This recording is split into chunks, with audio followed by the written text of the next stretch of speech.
कांग्रेस नेता कमलनाथ ने कहा कि आप सभी उत्साहित क्यों हो रहे हैं, यह इनकार करने के बारे में नहीं है। अगर ऐसा कुछ है तो मैं आप सभी को सूचित भी करूंगा। देखिए, कमलनाथ जी ने न इनकार किया न इकरार किया, लेकिन लबो-लुबाब बिल्कुल साफ है। कांग्रेस में भगदड़ मच गई है और लगातार उनके दुर्ग ढह रहे हैं। जिस व्यक्ति को कभी इंदिरा जी ने अपना तीसरा पुत्र कहा हो, जिसने 45 वर्षों तक कांग्रेस की सेवा की, अगर वह भी अंदर से व्यथित और आहत है और राहुल गांधी जी के साथ साथ कांग्रेस के नेतृत्व से अगर उस व्यक्ति की नाराजगी है, तो इसे आप व्यापक परिप्रेक्ष्य में समझ सकते हैं कि पूरे देश में कांग्रेस के कई बड़े निष्ठावान नेताओं ने हाल के दिनों में वहां की सदस्यता छोड़ी और भारतीय जनता पार्टी में शामिल हुए। निसंदेह ये कांग्रेस के लिए आत्ममंथन की स्थिति है। उन्हें सोचना होगा कि किस तरीके से वो नरेंद्र मोदी जी की आंधी और एनडीए की चुनौती का सामना कर पाएंगे। मोदी सरकार एक अभिशाप खड़गे ने को लेकर केंद्र की जिम्मा उठा रहा है। देखिए, नरेंद्र मोदी जी के शासन के 10 वर्षों में किसानों के लिए कई बड़े फैसले लिए गए। इसके उलट जब कांग्रेस के नेता कर्ज में डूबे किसानों की व्यथा का जिक्र करते हैं, तो उन्हें यह बताना चाहिए कि 50 साल तक कांग्रेस की हुकूमत इस देश में रही। उस समय वो क्या किसानों की व्यथा नहीं सुन सकते थे? विरासत में जिस तरह की समस्याएं मोदी गवर्नमेंट को मिली, उसमें किसानों से जुड़े सवाल भी बेहद अहम थे, लेकिन धीरे धीरे करके उन्होंने तमाम मसलों का समाधान ढूंढ लिया। इसलिए खड़गे साहब का ये बयान पूरी तरह से तथ्यहीन है और सिवाय किसानों को गुमराह करने के अतिरिक्त इसे कोई और संज्ञा नहीं दी जा सकती है। अरविंद केजरीवाल ने कहा है कि बीजेपी को सबसे ज्यादा चुनौती आम आदमी पार्टी से है। अगर बीजेपी किसी से डरती है तो वो आम आदमी पार्टी है।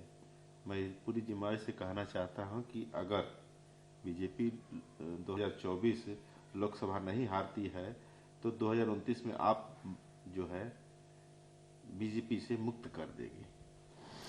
अब देखिए, ये बात तो बिल्कुल अरविंद केजरीवाल जी ने साफ साफ कर दी है कि 24 में एनडीए गवर्नमेंट से किसी का कोई मुकाबला नहीं है। आम आदमी पार्टी ने भी ये स्वीकार कर लिया कि अब 29 की लड़ाई लड़नी है। कमोबेश जिस तरह से कांग्रेस ने अपने क्षेत्रीय साथियों, क्षेत्रीय दलों के जो उनके सहयोगी साथी हैं, उनके साथ जिस तरह का व्यवहार इस पूरे 8 महीने में किया है, उससे साफ है कि कांग्रेस 2029 पर नज़र टिकाए बैठी है। 2024 का मुकाबला शुरू होने के पहले ही एक तरफा हो गया है और कांग्रेस, आम आदमी पार्टी, इन सभी दलों ने अपनी हार मान ली है। राहुल गांधी यूपी के बनारस में काशी विश्वनाथ मंदिर पहुंचे थे, उनका आशीर्वाद लिया, मां गंगे का आशीर्वाद लिया और उन्होंने कहा कि भाजपा के नेता अपने कैमरे के साथ विश्वनाथ मंदिर में प्रवेश करते हैं, लेकिन उन्हें अनुमति नहीं दी गई। इसके अलावा उन्होंने मंदिर प्रशासन ने अभी तक ऐसा कोई फोटो नहीं, मतलब राहुल गांधी का पूजा करते हुए जारी किया है जिसे हम आपको दिखा सके। इसमें दिखाने की इतनी बेचैनी क्यों है? अगर मंदिर प्रबंधन के कुछ नियम कायदे हैं तो उसका सम्मान कांग्रेस समेत सबको करना है और आस्था विश्वास को किसी सबूत की जरूरत नहीं है। अगर उनकी धर्म, ईश्वर और जनता के जो भावनाएं, धार्मिक भावनाओं का अगर वो सम्मान करते हैं तो निसंदेह फोटोग्राफ हो या नहीं हो, उन्हें अपनी बात कहनी चाहिए। दरअसल ये दोहरे मानदंड हैं। एक तरफ आस्था को लेकर कांग्रेस सवाल खड़े करती है और दूसरी तरफ इस तरह के बयान उनके नेताओं के द्वारा दिए जाते हैं जिससे ये साबित करने की कोशिश की जाती है कि हम हिंदुत्व से दूर नहीं हैं। तो ये दोहरे मानदंड अब जनता समझने लगी है।